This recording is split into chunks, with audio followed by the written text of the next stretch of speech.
Communism before Karl Marx. Now, of course, it existed. Hunter-gatherer societies almost always operated on a socialist basis, with collective access to resources and minimal social hierarchy. Marx in fact labelled these societies as primitive communism. But this video isn't about those societies. Hunter-gatherers had very simple tools and therefore weren't able to provide enough of a surplus to sustain a ruling or working class, so labels like communism and socialism didn't mean much back then. Instead, I'm going to run through 6 examples of socialist communist societies which existed independently of Karl Marx's teachings. They vary in size from a couple of thousand to a few million, range from aggressive conquerors to committed pacifists, and pretty much span the entire globe. This video is about real working societies complete with property, education, militaries, who attempted to operate on an egalitarian basis which echoed or was close to Mr. Marx's ideas, just before he formulated them. So let's get started. Number 1 is Germanic tribal societies from 500 to 800 AD. Following the collapse of the Roman Empire in around 476 AD, there was a power vacuum which was filled by dozens of tribes whose influence waxed and waned over the following decades. Migratory tribes such as the Goths, Vandals and Huns wreaked havoc with raiding and plundering, but over time tribes settled and societies arose. Northern and Central Europe saw Germanic tribes such as the Saxons, Alemanni, Angles and Norse people all develop systems of governing which contained elements of communism.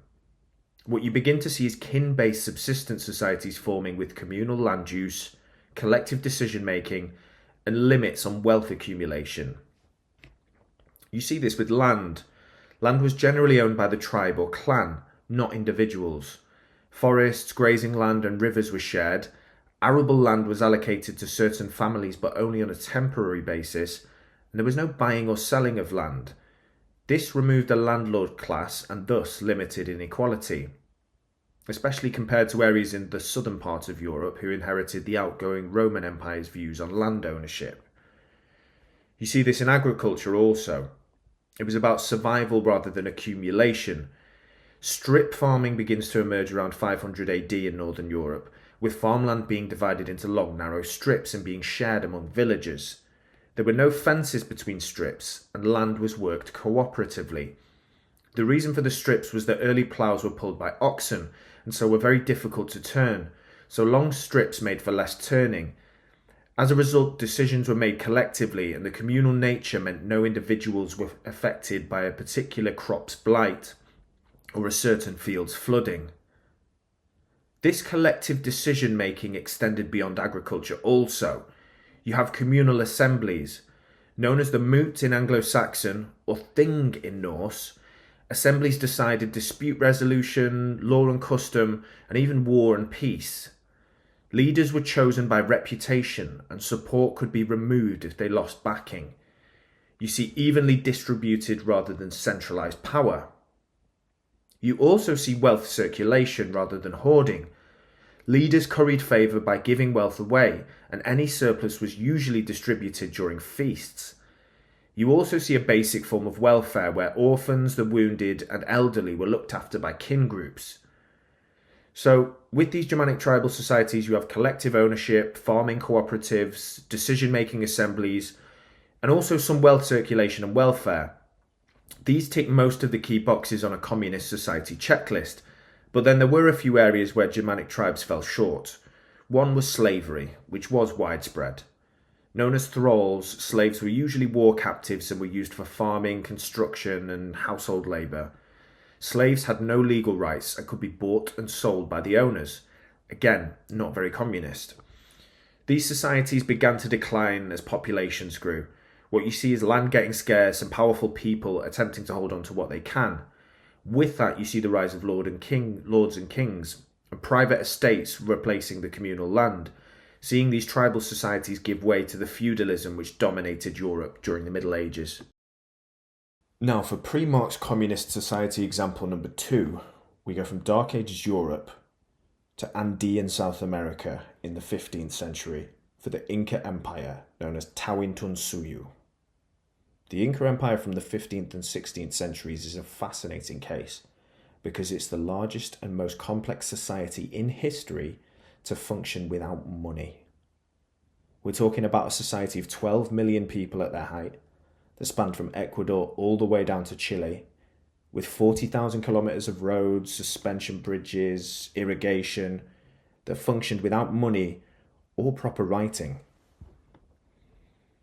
The society functioned on collective labor rather than money. This was the mita system and relied on mandated labor instead of tax. This covered all building, farming, mining, and military service, but crucially the state was responsible for feeding, housing, and caring for the mita workers.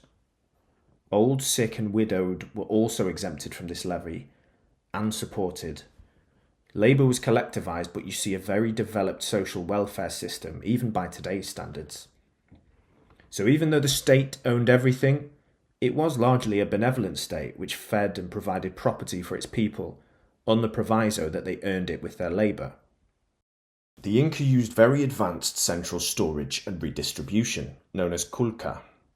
They built thousands of storehouses across the empire which stored grains such as maize and quinoa, potatoes, textiles, also tools and even weapons. And all these storehouses were for famine relief, disaster response, supporting the mita labourers, but also supporting armies too. The Spanish chroniclers who encountered the Inca Empire were astonished by what they saw. Famines were very rare, unlike Europe at the time, mainly because the state distributed food without payment. It does make one wonder how a society without money or writing was able to plan such advanced and coordinated projects, but they did have a means of accountancy. Known as kripu, they were knotted strings hanging from main cords. The knots worked as numbers, and colours, spacing, and string types added meaning.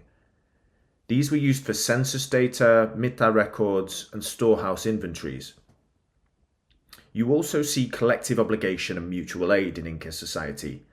Aini was reciprocal labour between households. Think loving thy neighbour but on an industrial scale. And then there's Minka, which was an extension of this and provided community labour for village projects. The Inca also had welfare which supported orphans, widows, the elderly and disabled. So you're seeing a society which has a lot of the features of socialism. State ownership of property, redistribution of wealth, welfare, even an abolition of money.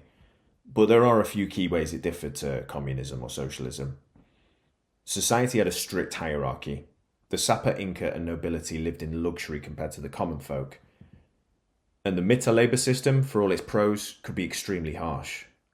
The Incas experienced numerous rebellions within their empire, mostly due to conquered peoples objecting to the forced labour of the mita. You see the resistance of the Chimu people on the Peruvian coastline who rebelled in 1470. There were rebellions in Culasayu, which is the modern Bolivia-Chile border, and unrest among the northern Ecuadorian peoples in the late 1400s, which illustrates that the Inca Empire wasn't racially homogeneous and was very expansionist. If you couple conquest with forced labour, it turns out that you'll have some disgruntled subjects.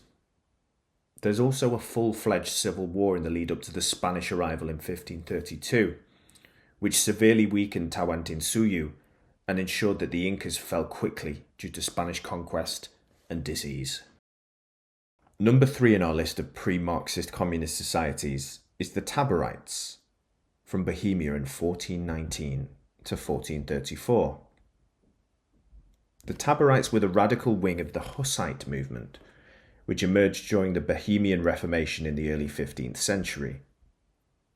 This was a precursor to the well-known Protestant Reformation a century later, and saw Jan Hus, a Bohemian Catholic priest and theologian, who became an outspoken critic of the Catholic Church, specifically around the selling of offices, corruption, and an overall divergence from the values of the Bible. Hus was burned at the stake for his observations in 1415, a move which led to the Hussite Wars as thousands of his loyal supporters came into conflict with the ruling Holy Roman Empire and Catholic Church. The Taborites were a faction within the Hussite movement. They named themselves after Mount Tabor in Galilee, and set up their own town of Tabor, which still exists today. The Taborites fused a heady mix of apocalyptic Christianity and social radicalism, which didn't make them great friends of the dominant Catholic Church. They believed in the Bible as the only true authority and rejected the Pope and Church, who they saw as corrupt and evil, favouring the clergy above the masses.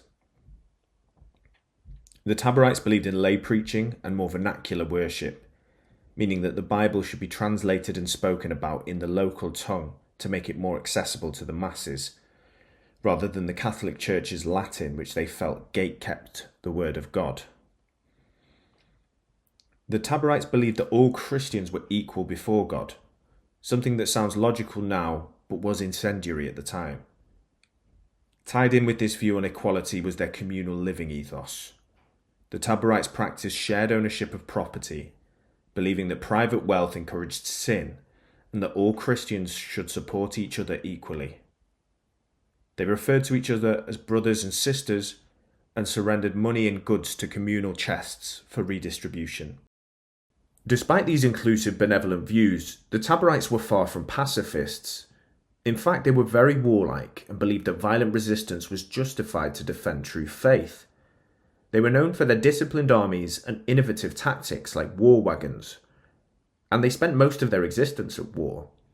The Hussite Wars of 1419 to 1434 were a chaotic period in Central European history, in which the Bohemian and Moravian Hussites initially fought the Holy Roman Empire and Catholic loyalists, until the moderate Hussites, known as Utraquists, changed sides in 1432, shortly before the end of the war, in which the Taborites and other radical Hussites were finally subdued. The Taborites were certainly trailblazers. Not only did they literally go to war with the Catholic Church, but they espoused egalitarian views which were well ahead of their time: shared property, limits on accumulated wealth, and the removal of hierarchy. Karl Marx would have been proud. And that brings us on to number 4, the Haudenosaunee Iroquois Confederacy. The Haudenosaunee Confederacy, often called Iroquois, it is a bit easier to say, is one of the most sophisticated pre-modern, non-European political and economic systems, and a strong example of collective governance and communal economics without state ideology. It existed centuries before European contact and still endures culturally to the present day. Haudenosaunee literally means people who are building the longhouse, and the original member nations were the Mohawk, Oneida, Onondaga, Cayuga, Seneca, and the Tuscarora in the early 1700s joined as well. They were all distinct tribes with their own individual language and culture that operated collectively, and they occupied what is today upstate New York and southern Ontario. For the Iroquois, land was not privately owned. Land belonged to the nation or clan. Families had use rights rather than property rights, and as such, land could not be bought or sold, just like previous cultures. This prevented land accumulation and landlordism. Agriculture also was organised collectively at the clan level, with surplus produce being shared or redistributed. The Haudenosaunee, as their name suggests, lived together in longhouses with communal food stores. Daily life centred on shared labour and mutual obligation. Interestingly, in the Haudenosaunee Confederacy, women controlled the food production and distribution, and decided how the surplus was to be used. Women's rights were very advanced for the time. They operated on a matrilineal clan-based structure, meaning that descent was traced through the mothers rather than the fathers. Clan mothers allocated land use and food stores, and appointed and removed male chiefs. This system inherently limited male accumulation of power and embedded welfare into kinship.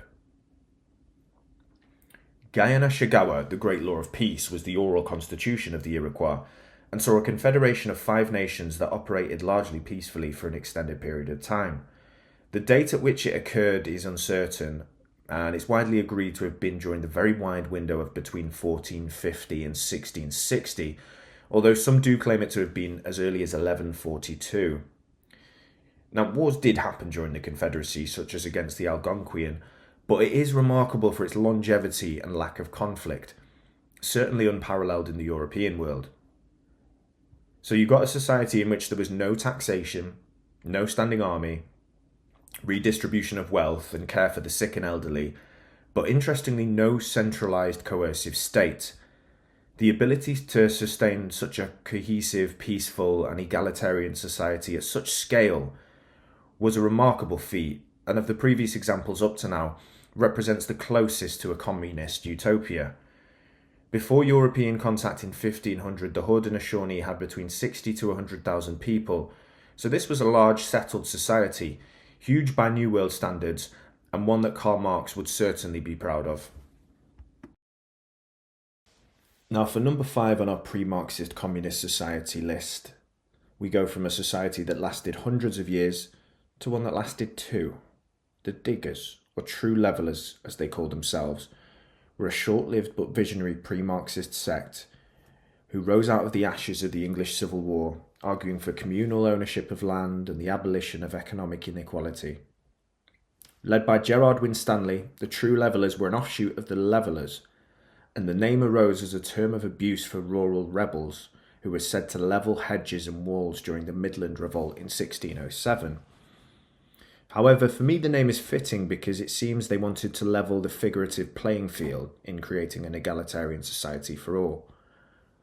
They were a faction of the New Model Army formed by parliamentarians during the English Civil War of 1642 to 1651, who believed that the earth was made to be a common treasury for all. Based off this, the True Levelers believed that land should not be owned privately, and that buying, selling, and enclosing land was immoral. They also believed that economic inequality was the root of all oppression. They believed in communal farming, with crops being shared amongst the community. No wages or rent, labour was voluntary but expected. They aimed to make common land productive, providing subsistence for the poor and removing landlordism. At the time in 1649, common land was where local villagers had traditional rights of use, even if they didn't own the land. So people could graze livestock, collect firewood, gather berries and nuts, and sometimes even grow crops on these shared fields. These rights were protected by custom, not modern property law, and by 1649 many wealthy landowners were enclosing common land. This meant that commons were fenced off or converted into private farmland, and as a result many commoners lost these rights. The Diggers entered this world saying private land ownership was unjust, and occupied St. George's Hill in Surrey and began cultivating common land, inviting the poor to join them.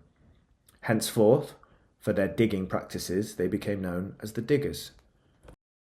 Unsurprisingly, local landowners hated this and destroyed crops and used the courts to evict them. The Diggers argued for the abolition of landlords and tithes, the end of wage labour, universal male suffrage, legal equality, and religious freedom.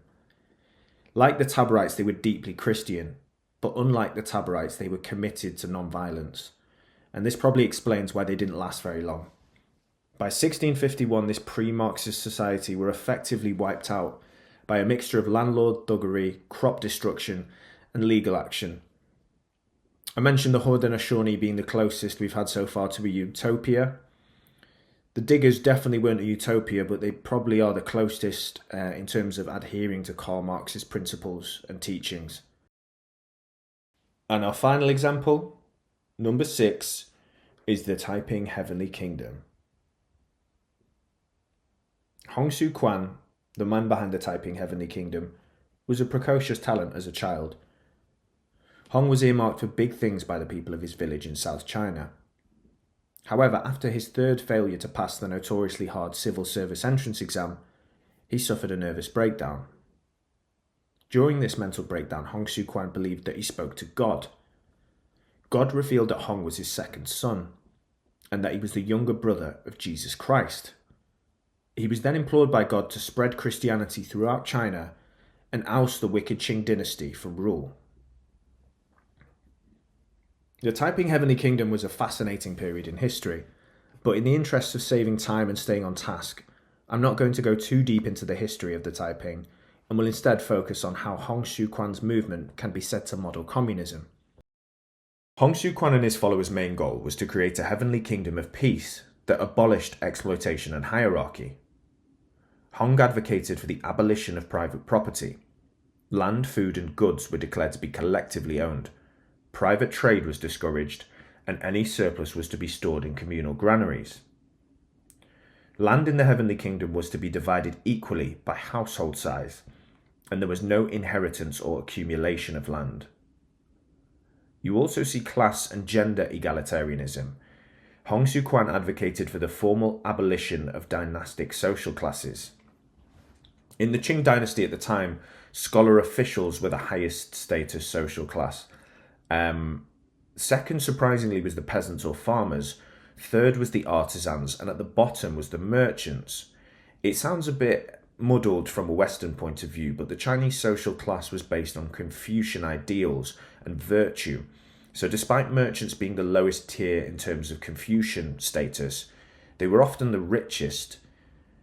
You then have people falling outside of the social hierarchy, such as soldiers, servants, prostitutes, and slaves, although slavery was very rare in China at the time.